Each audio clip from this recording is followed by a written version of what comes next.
Hello listeners, तो आप सुन रहे हैं आदित्य और रश्मि की कहानी और ये इस कहानी का सेकंड पार्ट है। अगर आपने इस कहानी का फर्स्ट पार्ट मिस कर दिया है तो आप इस कहानी के फर्स्ट पार्ट को जरूर देखें, वरना आपको इस कहानी के बारे में कुछ भी पता नहीं चलेगा। तो पिछली कहानी में आपने देखा रश्मि जो है वो आदित्य से फ़ोटोज़ मांगती है, लेकिन आदित्य जो है वो फ़ोटोज़ देने में काफ़ी आनाकानी करता है और मना करता है। तो चलिए इस पार्ट में देखते हैं कि रश्मि को फ़ोटोज़ मिलती हैं या नहीं। तो आदित्य और रश्मि हर दिन शाम को टाइम निकाल के एक दूसरे से बात करते हैं। अगर कभी रश्मि पहले ऑनलाइन आ जाती है तो वो आदित्य का वेट करती है, और कभी जाके अगर आदित्य जल्दी ऑनलाइन आ जाए तो वो भी रश्मि का वेट करता है। तो एक दिन वो दोनों शाम को बात कर रहे होते हैं फेसबुक पे, और आदित्य एकदम से पूछता है, रश्मि तुमने मुझे नहीं देखा है ना? तो रश्मि की जो हाथों की उंगलियां होती हैं वो जल्दी जल्दी रिप्लाई दे रही होती हैं, वो एकदम से थम जाती हैं और रश्मि के फेस पे एक अलग चीज़ चमक आ जाती है और उसकी आंखों में एक उम्मीद सी आ जाती है कि क्या पता शायद आज इसे देखने का मौका मिल जाए। तो रश्मि ने मैसेज का रिप्लाई थोड़ा लेट दिया, इतना लेट कि आदित्य के फेस पे परेशानी छा गई और वो सोचता है कि मैंने कुछ गलत तो नहीं लिख दिया। वो मैसेज को दोबारा पढ़ने लगता है तो इतने में ही रश्मि का रिप्लाई आ जाता है, हाँ मैंने तुम्हें अभी तक नहीं देखा है। और रश्मि बोलती है, तुम्हें देखना कैसे? जब कभी भी मैं तुमसे फ़ोटो मांगती हूँ तो तुम उस बात को टाल देते हो और फोटोज़ को देने में काफ़ी आनाकानी करते हो। तो आदित्य जब इस मैसेज को पढ़ता है तो थोड़ा हंसता है, मुस्कुराता है और फिर जाके रिप्लाई करता है और मीठी सी आवाज़ में बोलता है, कोई बात नहीं। आदित्य कहता है, जब हम सोने जाते हैं रात को, जब हमारी बात ख़त्म हो जाती है तब मैं तुम्हें अपनी फ़ोटो भेज दूंगा। आदित्य को थोड़ा सा डर और बहुत से ख्याल होते हैं जो उसे सता रहे होते हैं। उसने उस ख्यालों के जाल से बाहर निकलने की कोशिश की और सोचा क्यों न इस बार रिस्क लिया ही जाए। आदित्य ने जब डरती डरती आवाज़ में कहा कि कोई बात नहीं, आज तुम्हें फ़ोटो भेज ही देंगे, तो इस बात को सुन के रश्मि की खुशी का कोई ठिकाना नहीं रहा। उसकी जो आदित्य को देखने की उम्मीद थी वो काफ़ी हद तक बढ़ चुकी थी। वो इस तरह खुश हो गई थी कि वो अपने फ़ोन को देख के बस मुस्कुरा रही थी।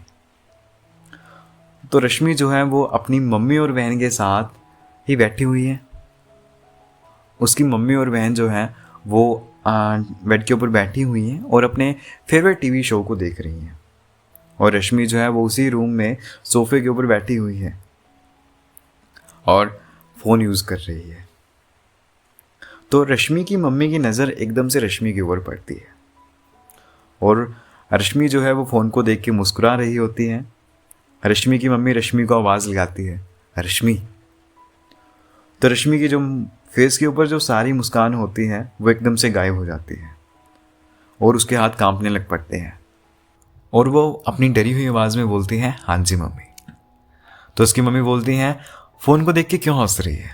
तो रश्मि बोलती है, मम्मी एक चुटकुला भेजा था एक दोस्त ने, बस उसी को देख के हंस रही हूँ। तो रश्मि की मम्मी बोलती है, तो हमें भी दिखा देना, हम भी तेरे साथ साथ हंस लेते हैं। तो रश्मि इतने में ही बोलती है कि मम्मी मैंने तो डिलीट कर दिया। तो इतने में ही बस रश्मि की मम्मी का जो सीरियल होता है वो ब्रेक के बाद फिर से लग पड़ता है और रश्मि की मम्मी वहीं व्यस्त हो जाती है। रश्मि हल्की सांस लेके बोलती है, थैंक गॉड आज बच गए। अब रश्मि की मम्मी को क्या पता वो कोई चुटकुला नहीं, बस आदित्य को देखने की खुशी है। फिर रश्मि आदित्य को पूछती है, खाना खाया क्या? आदित्य जल्दी से रिप्लाई करता हुआ बोलता है, मैंने खा लिया, आपने खाया क्या? रश्मि बोलती है, हाँ जी मैंने भी खा लिया। अब ऐसे ही दोनों की बातचीत हो रही होती है। फिर आदित्य एकदम से बोलता है, मैं अब तुम्हें अपनी फ़ोटो भेज देता हूँ। रश्मि की खुशी इस मैसेज को देखने के बाद और बढ़ जाती है। रश्मि की आंखें बस फ़ोन की स्क्रीन को देखे जा रही होती हैं। फिर आदित्य का दोबारा मैसेज आता है। आदित्य बोलता है, क्योंकि इसके बाद मुझे पता है तुम्हें भी सोने जाना है और मुझे भी सोने जाना है, तो आज मैं अपने फ़ोटो तुम्हें भेज ही दूंगा। रश्मि रिप्लाई करती है और बोलती है, मुझे पता है, अब फ़ोटो भेज दो ना। रश्मि को इस बात का डर होता है कि कहीं ये आज भी इस बात को टाल तो नहीं देगा। रश्मि की आंखों में 95% खुशी थी तो 5% डर। लेकिन आदित्य ने तो मन बना लिया था कि आज फ़ोटो भेज ही दूंगा। सबसे पहले आदित्य ने अपनी गैलरी ओपन की। उसने देखा कि उसकी कुछ गिनी चुनी फ़ोटोज़ ही हैं। आदित्य को औरों की फ़ोटोज़ लेना अच्छा लगता है, लेकिन अपनी नहीं। औरों की जितनी मर्जी फ़ोटो खिंचवा लो आदित्य से, लेकिन अपनी फ़ोटो वो खींचता ही नहीं है। आदित्य ने उन गिनी चुनी फ़ोटोज़ में ही एक फ़ोटो सेलेक्ट कर ली। यहाँ रश्मि सोच सोच के परेशान हो रही थी कि आदित्य इतनी देर से क्या कर रहा है, वो कब से फ़ोटोज़ क्यों नहीं भेज रहा है। यहाँ आदित्य के मन में फिर से वही क्वेश्चन आ रहे थे कि फ़ोटो भेजूं या ना भेजूं। डर के मारे आदित्य परेशानी में फंस गया था। उसने फ़ोटो सेलेक्ट कर ली थी, बस देर थी तो एक सेंड का बटन प्रेस करने की। आदित्य की उन घबराहट भरी उंगलियों ने जैसे तैसे वो बटन प्रेस कर ही दिया और सोचा जो होगा बस देखा जाएगा। रश्मि ने भी अपना फ़ोन हाथ में पकड़ लिया और सोचा अगर मैसेज आएगा तो पता चल ही जाएगा। रश्मि का फ़ोन एकदम से वाइब्रेट हुआ। रश्मि ने सोचा शायद फ़ोटो आ गई, और ये बात सोच के आदित्य ने भी हिम्मत कर ली कि आज फ़ोटो भेज ही देते हैं। रश्मि ने आदित्य की फ़ोटोज़ को जब देखा तो वो थोड़ी देर के लिए आदित्य को बस देखती रह गई। रश्मि ने खुद को बोला काफ़ी अच्छा तो है यार, ये पता नहीं क्यों नहीं दिखाते थे अपना फेस। रश्मि अभी ये मैसेज टाइप कर रही होती है कि काफ़ी अच्छे हो तुम।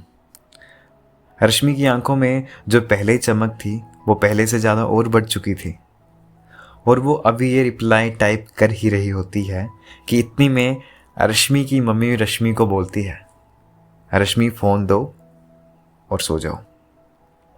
रश्मि जब अपनी मम्मी की आवाज़ को सुनती है तो हड़बड़ाती हुई सोफे से उठती है और जल्दी जल्दी सब कुछ क्लियर करती है और अपनी मम्मी को बोलती है बस थोड़ी देर। उसकी मम्मी बोलती है फ़ोन दो और सो जाओ। और जल्दी जल्दी रश्मि सब कुछ क्लियर करके उन डरते डरते हाथों से अपनी मम्मी को वो फ़ोन पकड़ा देती है और चली जाती हैं अपने रूम में सोने के लिए।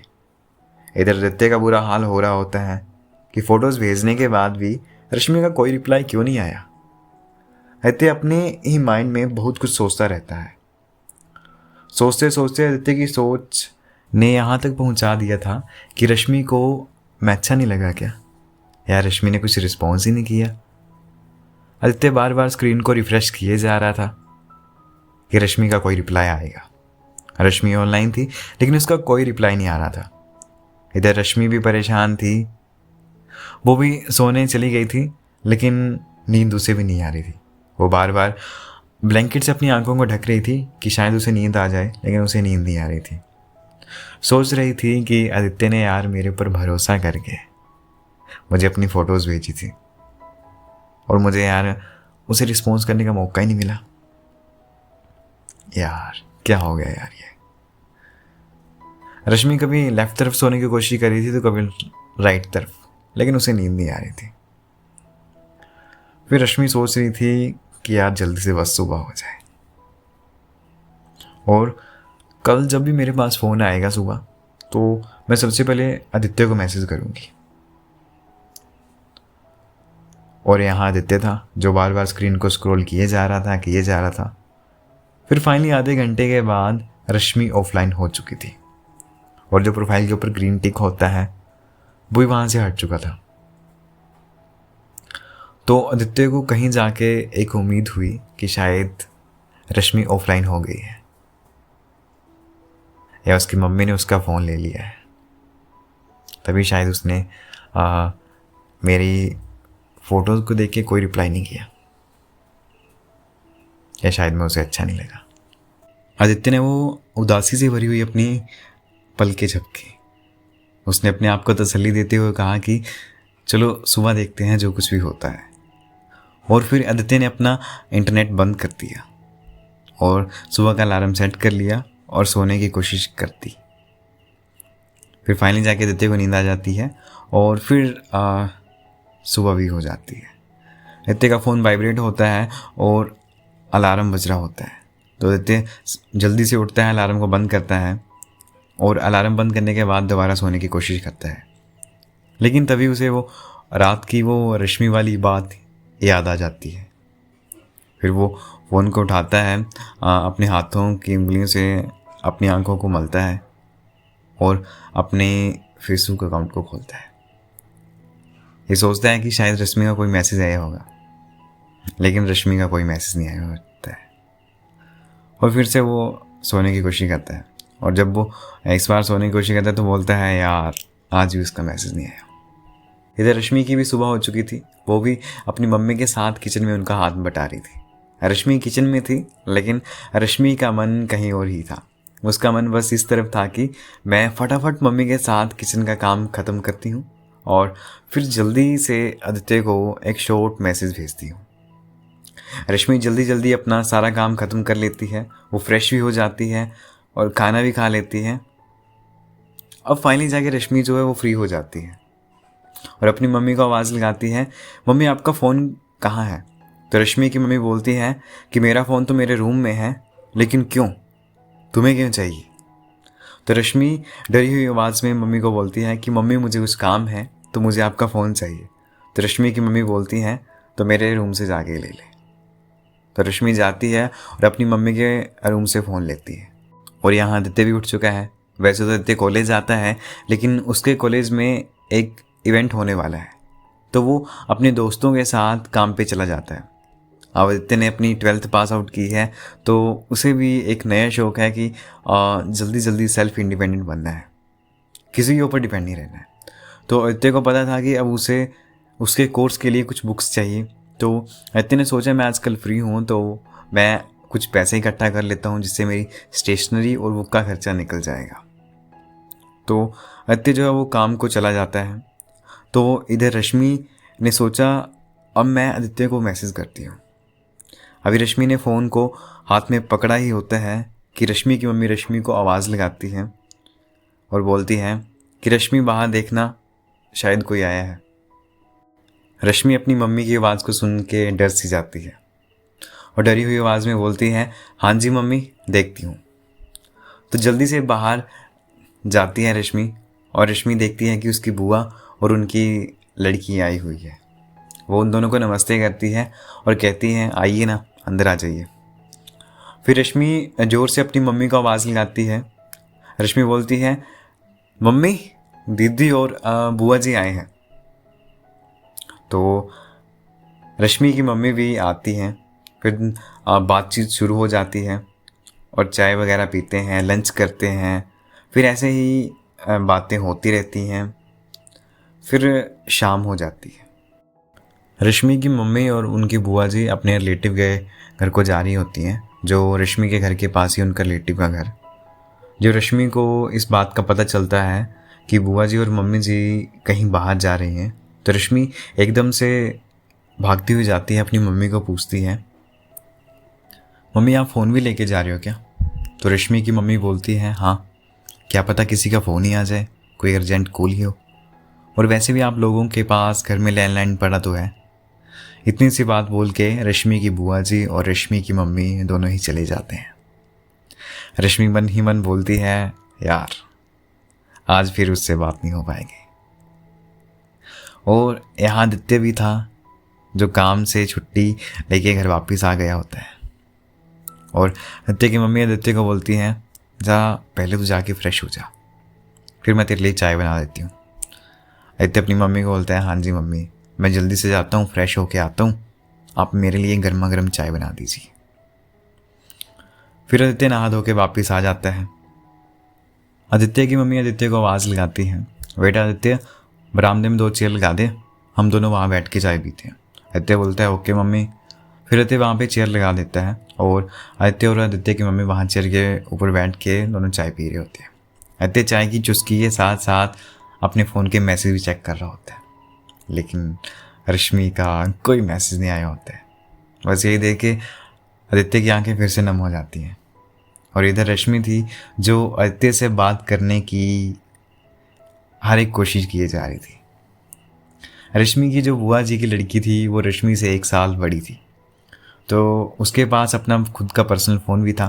तो रश्मि ने सोचा क्यों ना दीदी से फ़ोन मांगा जाए। मन में बेचैनी और सैड से फेस को लेके रश्मि इस सोच में डूबी हुई थी। रश्मि ने अपनी मीठी सी आवाज़ में दीदी को आवाज़ लगाई, दीदी बात सुनो। रश्मि की दीदी बोलती हैं हाँ जी। दीदी वो बोलती हैं दीदी मुझे ना आपका फ़ोन यूज़ करना है, मैं आपके फ़ोन में अपनी आईडी चला सकती हूँ क्या? तो रश्मि की दीदी बोलती है हाँ चला लो, कोई बात नहीं। तो रश्मि खुश हो जाती है और बोलती है थैंक गॉड, अब आदित्य से बात हो पाएगी। तो शाम के समय हो गया था जब रश्मि और आदित्य दोनों ऑनलाइन आते थे। तो आदित्य तो कब से वेट कर रहा था रश्मि के ऑनलाइन आने का। तो रश्मि भी ऑनलाइन आती है और बिना कुछ बोले फटाफट ही मैसेज टाइप कर देती है, सॉरी सॉरी सॉरी। तो आदित्य जब इस मैसेज को देखता है तो बोलता है सॉरी किस बात के लिए, और मुस्कुराता है। फिर रश्मि रिप्लाई करती है कि मैंने कल तुम्हारी फ़ोटो को देख के कुछ भी रिप्लाई नहीं किया, तुम्हें पता तुम काफ़ी अच्छे हो, तुम पता नहीं क्यों अपनी फ़ोटो मुझे क्यों नहीं भेजते थे। तो आदित्य जब इस मैसेज को देखता है तो उसे पता चलता है कि उसकी तारीफ़ हो रही है, तो वो काफ़ी खुश हो जाता है और कल जो कुछ भी हुआ था वो सब कुछ भूल जाता है, इतना खुश हो जाता है। फिर रश्मि मुस्कुराते हुए मैसेज करती है बस बस और कितना शर्माओगे। आदित्य रिप्लाई करता है नहीं नहीं वो तो मैं यूं ही। फिर आदित्य शर्माते हुए बोलता है आज तक किसी ने मेरे बारे में ऐसा नहीं कहा ना, इसलिए मैं थोड़ा कंफ्यूज हो गया था। तो रश्मि एकदम से रिप्लाई करती है, कहती है ओह। आदित्य फिर वो शर्माने वाला इमोजी भेजता है। फिर रश्मि आदित्य को पूछती है आदित्य तुमने कल मेरे बारे में क्या सोचा था?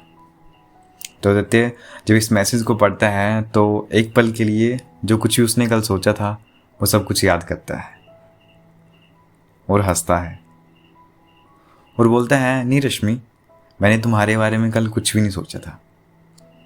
फिर रश्मि बोलती है अच्छा, मैं यूं ही परेशान हो रही थी। आदित्य हंसता है और बोलता है रश्मि को पता था कि आदित्य उससे झूठ बोल रहा है, लेकिन फिर भी रश्मि उसकी बातों को सुन रही थी। फिर रश्मि आदित्य को पूछती है आदित्य तुम्हारा दिन कैसा रहा? आदित्य बताता है कि एज़ यूजुअली था। तो रश्मि पूछती है कॉलेज गए थे क्या? आदित्य बोलता है कि मैंने तुम्हें बताया तो था इवेंट के बारे में। तो रश्मि बोलती है हाँ हाँ हाँ मुझे याद आ गया। रश्मि बोलती है फिर आज क्या किया तो तुमने? आदित्य बताता है एक मूवीज़ देखी और बस ऐसे ही दिन निकल गया। रश्मि बोलती है अच्छा, तो तुमने दिन में तो आज मुझे एक भी मैसेज नहीं भेजा। तो आदित्य बोलता है कि मैं यार सो गया था। रश्मि बोलती है अच्छा।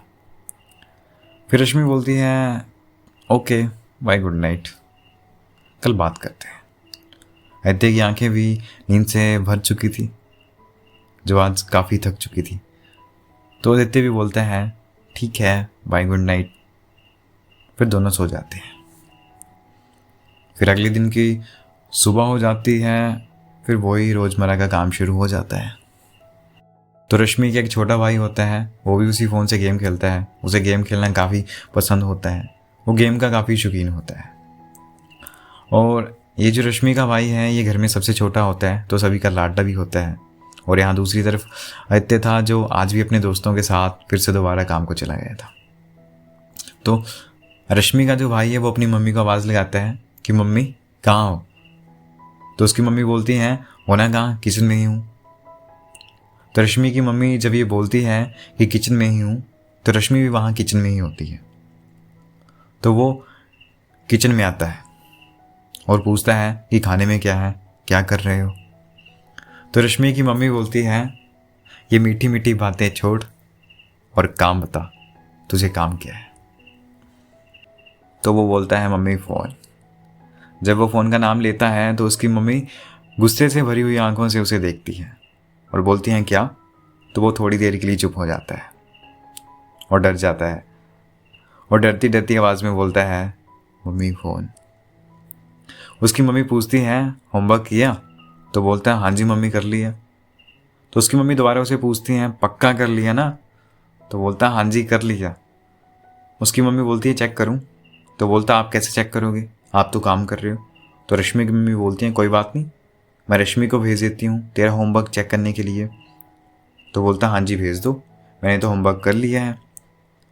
तो रश्मि की मम्मी उसके इस कॉन्फिडेंस को देख के उसे फ़ोन दे देती हैं और बोलती हैं बस 1 घंटे के लिए फ़ोन तेरे पास।